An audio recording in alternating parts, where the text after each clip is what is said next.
guys, today on the channel we're taking a look at this classic LA Gun solo from 1988. This is Electric Gypsy from the mighty Tracy Guns. Up next.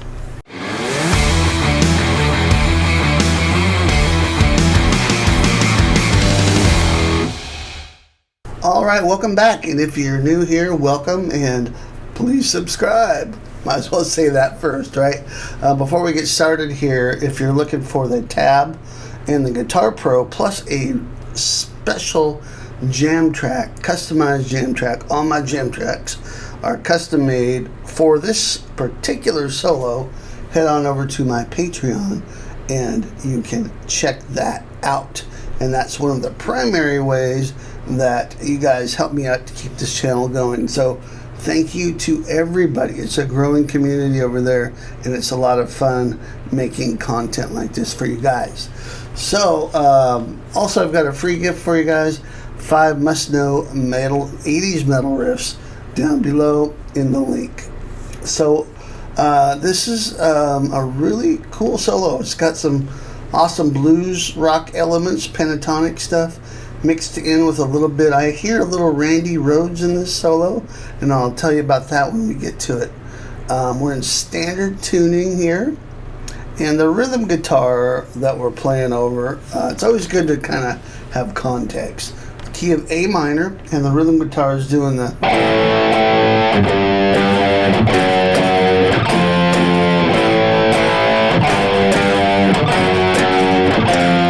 kind of a chromatic walk down from the A to the G to F sharp to F. I think it does that 4 times. And then they have the breaks where you hit a chord, cuts out, and you just hear the solo guitar. There's A, then G, and then F, and then E. Does it again.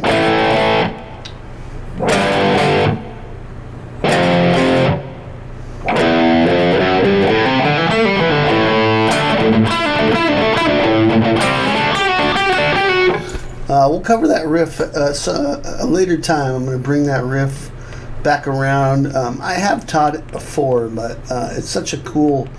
Actually, the whole song is cool, so I'm thinking about doing a deep dive on the whole song, besides the solo, all the rhythm parts. So let me know, guys, in the comments if you'd like me to do a deep dive on this song.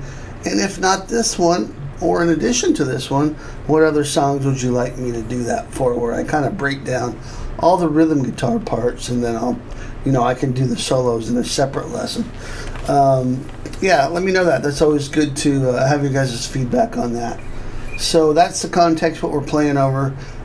It starts out, the solo does, on the higher part of the higher octave of the A minor pentatonic scale. So if you think about this pattern,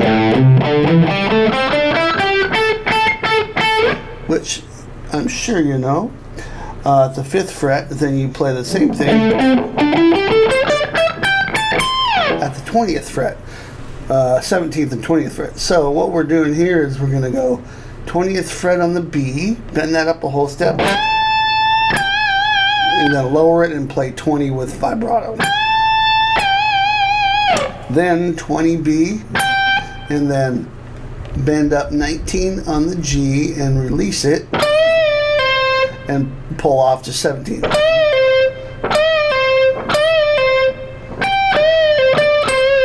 And once you do that, then play 19 and 17 again on the G, add vibrato to 17. So that lick is...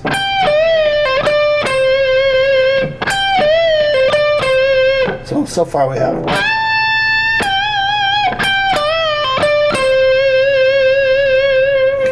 And depending on your guitar and your ability to get into these little itty-bitty frets and the size of your hands, you might want to play around with the fingering there. I usually use my ring finger up here instead of my pinky, but like, for example, I'm using my ring finger there, but then when I play 20 on the B to go into this next lick, I use my pinky because I want to use my ring finger on 19.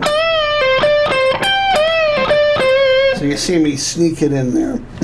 On these kinds of things, I always say do whatever works best for you.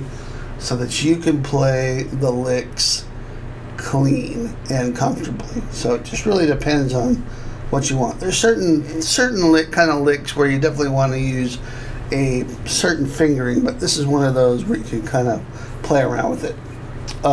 Then we're going to go down to the lower octave of this pattern and play 8 twice on the B, bend that up a whole step, and then pull off from 7 to 5 G, and then pick 7 to 5 G, and then this lick. So that's 5/7 with a hammer on the G. Pick it 2 more times. Kind of a mute there, a little bit of a palm mute, and then pick 5 on the D string, hammer on to 7, and then 5/7 D again with vibrato on 7.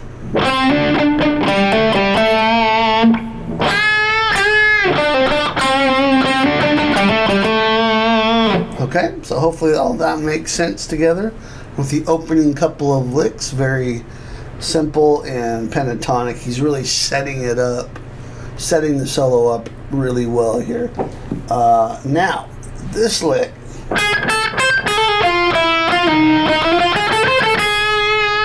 very Randy Rhoads, and we're looking at kind of, let's call this Gypsy minor. It fits, right? Electric Gypsy. He may have even had that in his mind, but this is the kind of thing you would hear Randy Rhoads use in some of his solos. Like I'm thinking of Diary of a Madman for sure. And so here's the notes. We're going to play 4, 5, 8 on the high E,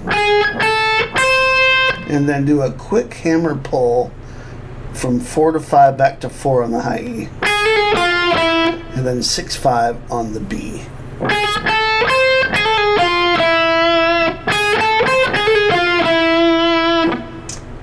And then right there, we're going to pull off 6 to 4 on the B.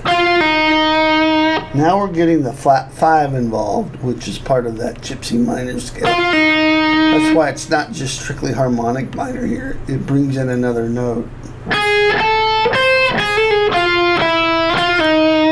That's the phrasing of it.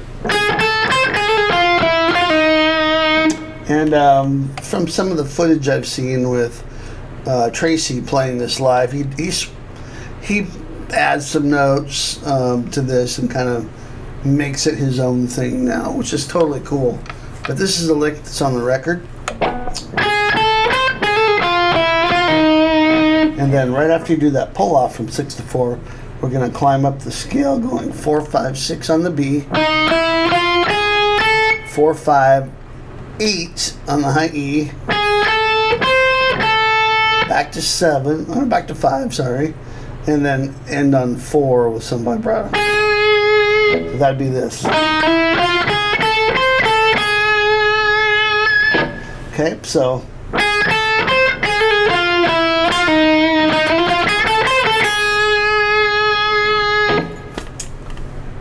and then we're gonna do some unison bends. So we're gonna play 8 on the B, 5 high E, and then bend up 8 so that it sounds like 5.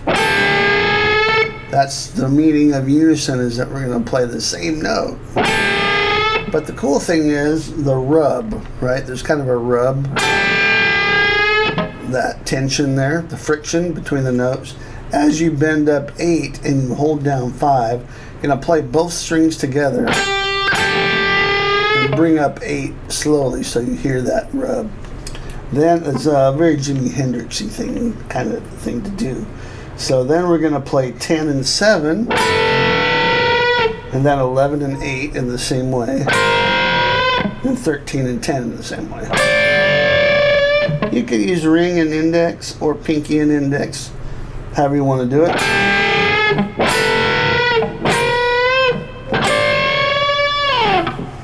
Okay, and that's moving up the fretboard there, which leads to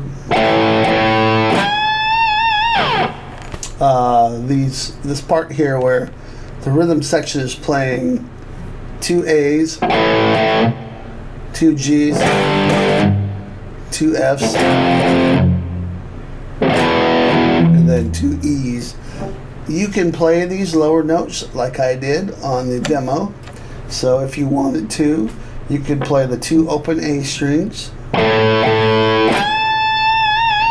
and then bend up 20 on the B string a whole step, add vibrato, and then you can play the G down here, 3rd fret low E twice, and then play 5 on the G, bend that up a whole step, and then bring it back and just play it and just pick it on the 5th fret G, no bend, and then play F here at the 1st fret twice, and then play 3D, 2A, 1 low E, and then open E. Kind of bring that bar down as we do that. So that's a diminished, F diminished right there. So 3, 2, 1,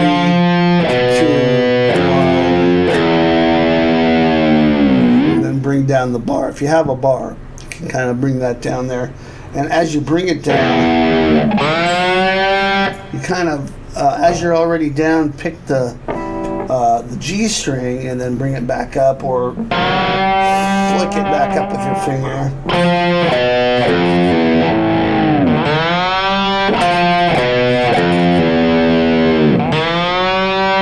So you just kind of grabbed it there and then bring it back up.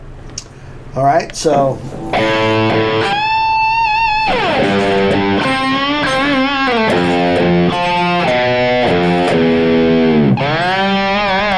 now, you don't have to do that lower part if you don't want. You can just go ba-da, ba-da. Depends on if you want it. You know, if you're playing by yourself, it obviously sounds better to add those in. But if you're playing in a band, technically the bass player and the rhythm guitar player would be playing those, so you wouldn't have to worry about it. So, but I think it's more fun to add those in. So my recommendation is add those in and have fun with it. It just adds another layer of another challenge to the whole thing, right? Now we get to the really fast part here. These are 16th note triplets. They're groups of 6, alternate picked, up the A minor scale, 3 different positions. And it's almost like tremolo picking. You're just going so fast. We're at 120 beats per minute here with 16th note triplets, which is pretty cooking. But let me show you the pattern first, because the speed will come as long as you get the pattern right, get your alternate picking together, and then make sure your hands are in sync. All right, so the pattern is...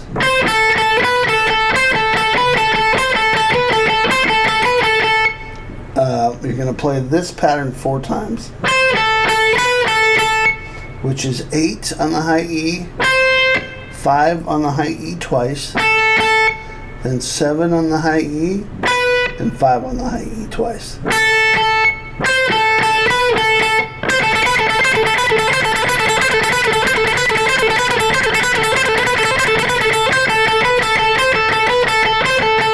Make sure that it's in sync. If it's out of sync, it'll sound like a mess, like that. So you want it to be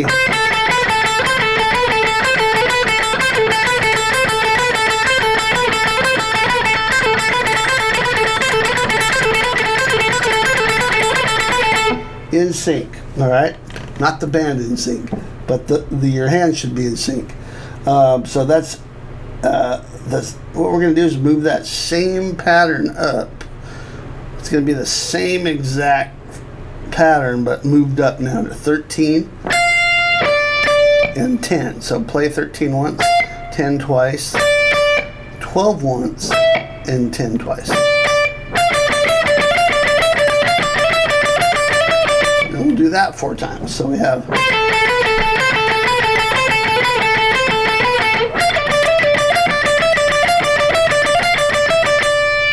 move to the octave shape of the first pattern. So we're going to go up to 20, 17, 19 and 17, play the same pattern on the high E string.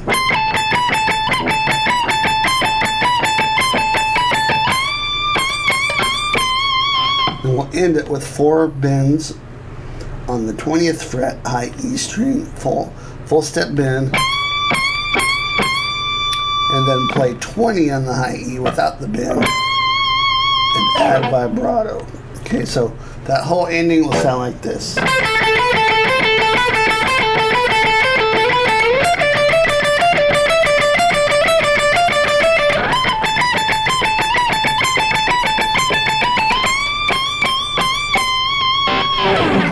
All right, let's practice that last lick a little faster now, so it sounds a bit more like what's on the record.